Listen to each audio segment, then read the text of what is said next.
welcome to the Hot Lap. We are discussing our Chinese Grand Prix preview. Yes, there is a race weekend, actually more than one if you're an F1 fan. The first sprint race of the 2024 campaign. Also Zhao's home race where he's going to be racing, obviously, for the stake F1 team, which are not the slowest necessarily, but we'll get into that in a bit.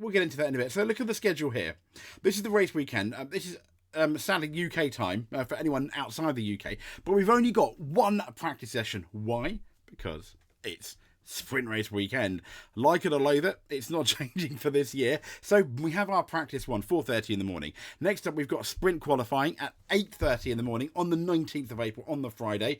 And then we go to the Saturday. 4 in the morning is the sprint race. 4 in the morning. That's going to be an early start for most, isn't it? Also qualifying at 8 o'clock in the morning. So we've got the sprint race first, remember. And then a few hours later, we have the qualifying. And that's the qualifying for the Formula 1 race, which is on the 21st, starting at 8 o'clock UK time. So time adjusted for everywhere else in the world. Let's then, now we've discussed that, let's get into our Chinese Grand Prix preview. So as you can see here, we're at the Chinese Grand Prix through the wonders of green screen. But let's get a few Chinese Grand Prix facts about, shall we? I mean, when we look at this race, it's a track length of 5.451 kilometers, 56 laps.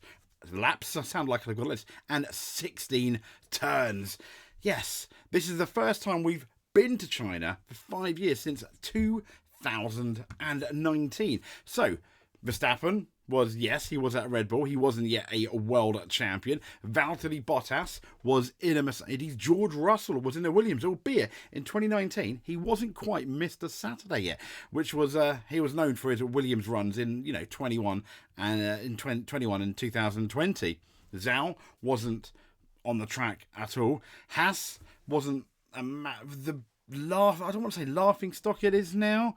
Alpine certainly wasn't the laughing stock it is now, because Alpine didn't exist. It was Renault, and I do believe it was Daniel Ricciardo in a Renault last time we were at the Chinese Grand Prix, and Pierre Gasly and Esteban Ocon weren't together, albeit I still don't think they liked each other. Sergio Perez hasn't yet won a race. There was no Aston Martin. We still had Racing Point. So interesting stuff. So let's get into the track though. Let's get into our track guide for the Chinese Grand Prix. So bear with me 1 second while I'm just gonna launch our track preview. We're here in what would be the Alfa Romeo, and as you can see, we're just about to enter the last corner. We need a really good run on that. We need a spectacular run, let's say, on that last corner, because it's going to be essentially the first DRS zone going into that first corner. And what's really interesting about this is when we get into that first corner, underneath that the absolutely massive, obviously, building, the press building, I think it is, we go into a really fast turn 1, 2, and 3 right-hander, which I think is really interesting. Turn 1, 2, and 3, and it just gets tighter and tighter, and the car starts to feel really loose as you come towards the end of that. And then that left-hander, which you need to be careful. Put the power on really early, because going down turn 3, 4, and eventually through 5 and braking into turn 6. There is a chance of overtaking here, albeit a small one, but you do have cars going side by side, and also into these couple of corners here. And we've got 7 and 8. I believe this is 7, the left-hander, and then we go into the right-hander, which is an 8, kind of like a big S, a mini Suzuka S, and then another left-hander, which really slows down. We've got to slow down for that one, and through we go. That's turns at 9, and I believe now turn number 10, going into what could potentially be another passing. We have seen cars pass it in this left-hander. Now, we have, once again, quite a tight right-hander, but it opens up a bit of banking here. If we can get on the power early, there is a chance. This is the biggest, one of the longest straights in Formula 1. DRS zone, the second DRS zone as well, as we go all the way down. And we do see, sometimes we see 3 cars abreast, very much like Bahrain going into it, but we've got the tightest and slowest corner, I think, of the race. A really tight hairpin there, as we then put the power down, coming back into that last the last corner. What's interesting, we don't see too many passes compared to the rest of the track get into this first corner, and yeah, I mean, I find it fairly interesting. Let's say so. The Chinese Grand Prix, okay. What about it? Well, Alex Albon has described it as a tie killer, but even before that, the actual shape of the track, if you did not know, is in the shape of a Chinese symbol. I'm trying to, for the life of me now, I've forgotten from the top of my head. But let's talk about Daniel Ricciardo, who won in 2018, and heartbreak for Lewis Hamilton in 2007, where he could have been the youngest at the time, a world champion in his rookie year, had he not beached it in the pit lane. So the unique shape of the track layout is based on the Chinese symbol Shang, meaning upward or ascend, and its 16 turns provide, as we mentioned, as we've already said, quite the challenge. So in relation to the fact, as I said, it's 16 turns, 56 laps, and since the Chinese Grand Prix first started in 2004, there have been 16 races. As we know, it didn't really appear on the calendar between 2020 and 2023. Now, from these first 16 races, there have been, 9 different winners. And no, Max Verstappen is not one of those winners. Lewis Hamilton has the most wins here, having stood on the top step of the podium 6 times. Mercedes are the constructors with the most victories here. Also, they've taken 6 wins. British drivers, interestingly, have the most success here, with I think 7 total victories. That's obviously, if you can do the maths, Hamilton 6 and Jenson Button 1 in 2010. Now, Mercedes, as you probably have guessed, have the most victories here, with, I believe, 9 wins being powered by the 3-pointed star. In terms of Grand Slams, though, just one of them, Lewis Hamilton is the only driver so far to record a Grand Slam victory at the Chinese Grand Prix. Hamilton took pole, led every lap, set the fastest lap on his way to win in 2017. And he's the only driver to win the Chinese Grand Prix in consecutive years. There are 3 previous winners currently on the grid, though. Obviously, we've got Lewis Hamilton. I've mentioned Daniel Ricciardo, and Fernando Alonso, I think, has also taken victory here twice. But there's no repeat winners in the first 7 races of at the track. The longest streak of different winners at the track is 7, from where the race was first held in 2004 all the way to 2010. There were no repeat winners, which is quite an interesting fact at louts.blog. So the smallest Chinese Grand Prix win margin, though, came in 2015 when Lewis Hamilton won by just 0.714 seconds. Hopefully, if I've done my homework right, you might be able to see a couple of the stats now. And one of the stats, which I think is quite interesting, is podium. I'm assuming you should be recent podium finishes. All of them, not many people currently obviously racing at the moment, other than, I think, Lewis Hamilton. I can't see too many this is from 2010 to 2019. Not too many. Fernando Alonso's there. It's basically Jenson Button's, Lewis Hamilton's, Sebastian Vettel's, and Nico Rosberg's, and obviously we got Fernando Alonso finishing 3rd in 2014. I thought that was quite interesting. Clearly, no Max Verstappen until 2017. And what's interesting is it was Danny Kvyat in the Red Bull in 2016 before he was removed from the Red Bull team, which is slightly sad. Here's the pole margins I was trying to talk about. Chinese Grand Prix pole margins, with the smallest pole. Is it pole margins? Yeah.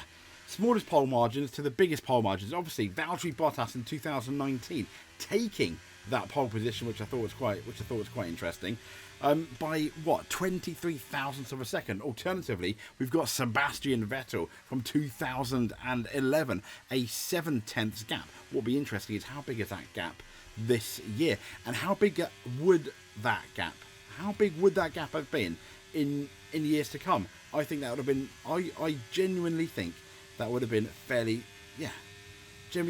quite interesting to see how that Max Verstappen Red Bull, how dominant that Max Verstappen Red Bull will be. So we've had 9 wins from pole, 11 wins from the front row, 5 wins from third or further back. And Schumacher in 2006 and Ricciardo in 2018, they started 6th, and that's the furthest back we've had a win at the Chinese Grand Prix. So, interesting facts here. Let's get, before we start predicting the podiums, etc., let's get into the drivers and how we think the drivers are going to go. So we've got a list of drivers coming in. Who's under the biggest pressure? What stories do we have going into the race? Well, we've got the pair of Mr. Magnussen. I was going to say Jan and no, but it's clearly Kevin Magnussen, I think, and Nico Hülkenberg. What are these guys going to be doing? I think it's going to be in wherever Ferrari do really, really well. Ferrari seem to have had their tyre degradation sorted, haven't they? Absolutely. And I think wherever Ferrari do particularly well in terms of tyre degradation, I think Haas could have potentially scored a point in the Japanese Grand Prix. They've had a much better start to what anyone would give them credit for. There's rumours, I think Kevin Magnussen will be taking the go faster bit, the upgrades, and not Nico Hülkenberg. And that starts to make you wonder, is that because Nico Hülkenberg has signed with the new Audi team, currently Stake F1, which I think is fairly interesting. But I think this man here, once again, we've got to talk about Danny Ricciardo. This man is under arguably the most pressure going into the race. He's come out and said that he's struggling to feel the car, the RB car, in high speed, and it's drawing some of the confidence out of me, he said. And that was ahead of the Japanese Grand Prix when regretfully crashed on the first lap. He said, we've tried to look for stability, and sometimes stable is safer and slower. And at the time, I thought it made sense, but in hindsight, we just ended up making the car slower, period. So he seems to be lost for setup, searching kind of like Mercedes are for this holy grail of setup that's going to make him faster than obviously this guy here who's absolutely doing gangbusters. But the sad thing is, at no point is Yuki Tsunoda realistically in the frame for that second Red Bull seat, which someone could say sacrilege. Would he do a better job than Perez? Potentially, but he's not so far. He's not blown Danny Ricciardo away. He's just doing better than him.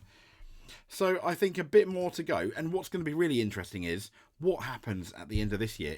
Will they re-sign him?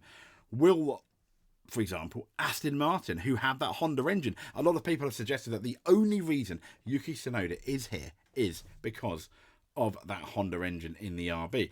But talking about people under pressure, I mean, this guy here as well, he was the only Williams finisher in Japan and he didn't do very well. Logan Sargent, under pressure to do something, because I think, I mean, you wouldn't get very odds on him losing his seat at the end of the year.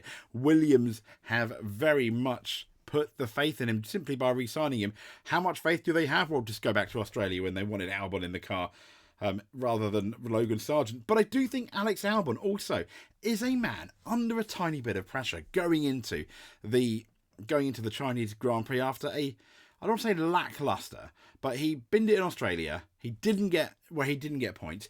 Japan was fairly average up until qualifying, solid, but nothing special. And then he had that to do with Danny Ricciardo.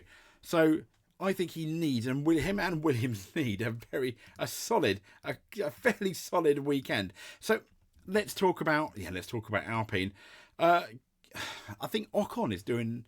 It's not quite, but slowly showing Gasly up at the moment, when a lot of people thought it was going to be the other way around. Gasly really, grabbed hold of that team when he first went there, and they've not really been doing much since, have they? He grabbed hold of that team in 2023, and that's it. I mean, he's not.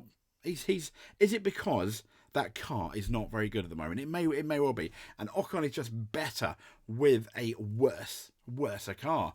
Maybe, I don't know. But I think this fight between Pierre Gasly and Esteban Ocon is absolutely fascinating. Equally as fascinating is what are Aston Martin going to do with this man here? At the end of the day, if it's going to be a close battle with Aston Martin and Mercedes, and Aston lose by 10, 20 points, I think come the end of the year, there's a very good chance that this man is going to be to blame. And I get it. Lawrence Stroll has always said he's a father first, a team owner second. Having said that, I've always said you're on the board of Aston Martin. Wouldn't you rather have a Yuki Tsunoda, or even better, someone is available right now, and that man is Carlos Sainz. Yes, it's going to be an all-Spanish. Now, Fernando Alonso has signed with Aston Martin, an all-Spanish Aston Martin team, but what a team that would be. And arguably one of the most on-form drivers at the moment, because he's driving that Ferrari like he stole it, like he's got absolutely nothing to lose whatsoever. But this man here, Aston Martin's newest signee, and definitely F1's elder statesman. What has Fernando Alonso? He's got nothing more to prove other than the fact that age is just a number to him. And I think we'll see good things from him. Aston Martin looking really, really solid. The big question mark is not necessarily at the Chinese Grand Prix, is going forward, going into the next races. How consistent and how good can they be? Now, this man here in the McLaren, Mr. Piastri. Yeah, he's done a solid job. I'm a tiny bit disappointed. I think the gap to Norris is kind of about the same, maybe in qualifying. Yes, he didn't really trouble him in Japan. Maybe it's because he's not as comfortable with the car yet. That McLaren maybe not as good compared to the competition, compared to Red Bull, as it was last year in Japan. But I can't help but thinking that I want to see more from Oscar Piastri. And for whatever reason, we are not seeing more from Oscar. But we really want to. We need to see more from Oscar Piastri. Yeah, come on, Oscar. Come on. You can do it. And yes, he has. I mean, Oscar, he has sorted out his issues with the tyres. That was kind of seen in Japan. Not as much as Lando. But I can't help but thinking, it's your second season, I want to see more. Because at the moment, Norris I don't think he's going to leave him in the dust. But I did say at the beginning of the year that I think Oscar Piastri is going to trouble this guy. And he really hasn't, has he? He's not really troubled Norris at all. But talking about troubling people and upsetting the books, Carlos Sainz, arguably the most on-form driver, despite a lack of an appendix. And there's a very good shout that coming into Japan at the very least, had he not had that appendix issue in Saudi Arabia, he may well have been leading that World Championship. Can he bring the fight to the Red Bulls? But I think the other big question, and maybe more importantly, because this is in relation to 2025, can Charles Leclerc bring the fight to Carlos Sainz finally?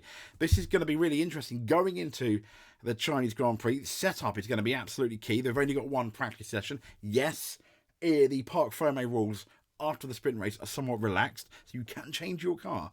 But massive question marks will, I think, start to appear around Charles Leclerc if within the next 2 or 3 races he does not get on top of Sainz. At least in maybe 2 of the next 3 races. But beat him in the next few races. Otherwise, it's going to be interesting anyway. And this man here, George Russell, yes, he got out qualified for the first time by Lewis Hamilton, arguably outraced him, albeit Hamilton's car was a tiny bit damaged, but he did a solid job. I don't think either of those Mercedes drivers could do any better in that Mercedes car, in a car that I think is not that great at the moment. It really is a knife edge when it comes to setup. So I'm not predicting too many great things in China for Mercedes, for either George Russell or Lewis Hamilton, but we could be wrong, because as we know, that car is absolutely on a knife edge in terms of setup. So anything can happen. As Mike Walker said, anything can happen in Formula One, and it usually does. So this guy here, Sergio Perez, one of the men of the moment, because if you take away Australia, I know it's hard to ignore it, that was a blip. Maybe we give him the benefit of the doubt because his car was a bit damaged, but he did look very average. He looked very 2023, second half of 23 Sergio Perez-esque, didn't he? Very average. So I think if he finishes second here again, solid job done. I did not think I'll be saying this. He does have a chance at maintaining that Red Bull seat for next year, albeit Marco's essentially basically come out and said, yeah, if we sign him, it's only going to be a 1-year deal though, because I think if he gets 2 years, he's going to relax too much. And that's kind of what Mercedes did to Valtteri Bottas. But this man here is the man who I think is gonna win. He is the best driver car combination. I'm not loath. I don't want to say the best driver overall because it's so hard. It's so hard to say. As in similar cars, if you put 2 people in the same car, would Max Verstappen be one of the best? Yes. Would I bet my life on him being the best? No. I wouldn't on the day. But that is why I always say he's the best driver car combination we've got at the moment. And you would be a brave man at betting a fair bit of money on him not to win the Chinese Grand Prix. Oh, there's Alex Albon. Yeah. So, Albon, he does need to do well. What do we think about the podium? I'm going to be fairly boring here. The podium, we're going to have Charles Leclerc finishing in third. Yeah. Third for Charles Leclerc. Second for Sergio Perez, because I think the Red Bull once again are going to be really, really good. And first for Max Verstappen. There is a caveat there, though. Once I said at the beginning of the show, they only have one practice session. And they haven't been to this race for 5 years. I'm sure Formula One's done it on purpose. But Max Verstappen first, Sergio Perez second, and Charles Leclerc in third, because I think he needs, and he knows he needs, to beat Carlos Sainz and have what I consider to be a very strong showing going into the Chinese Grand Prix, coming out of the Chinese Grand Prix, and going into, I think it's Miami after the Chinese Grand Prix. Correct me if I'm wrong, but I think it is. So that's pretty much been our Grand Prix preview. If you liked it, that's absolutely great. If you want to see more, please subscribe. Subscribe here for more motorsport news at the Hot Lap. We'll speak to you soon. Look forward to all the Chinese Grand Prix news and F1 news coming into the weekend. I think we've also got IndyCar. There might be a rally as well. I'll have to double check that one from the top of my head. But stay tuned here for all Formula One news coming into the Chinese Grand Prix. Thank you very much.